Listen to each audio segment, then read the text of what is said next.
மதியானம் சமைச்சிட்டு இருந்தேன். ஒரு ஃபோன் போட்டு, அம்மா நான் வெளியில் இருக்கேன், மோட்டரை போய் நிறுத்திட்டு வாம்மா, தண்ணி பாஞ்சிருக்கோம் அப்படின்னான் எங்கள் பையன். நான் உடனே அவசரமாக அடுப்பை நிறுத்திட்டு வீட்டை சாத்திட்டு போயிட்டு பின்னாடியே தான் கொல்லை போய் மோட்டரை நிறுத்திட்டு வரலான்ட்டு போனால், மாடு கொல்லையில் கட்டியிருந்தேன். பார்க்குது பாருங்கள் என்ன.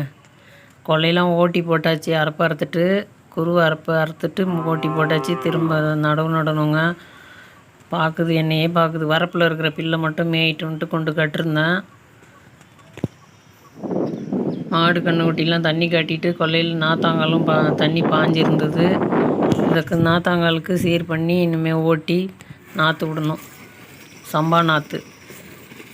தண்ணி இப்போ எவ்வளோ ப்ரெஷராக வருது. கொஞ்சம் நல்லா கண்டினியூவாக வெயில் அடிச்சுக்கிட்டே இருந்ததுன்னா ப்ரெஷர்லாம் குறைஞ்சிருங்க.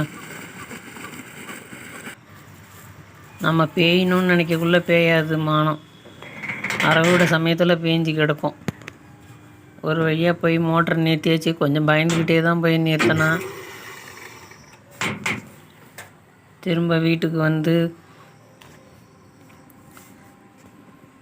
சமையலை கண்டினியூ பண்ணிக்கிட்டான்.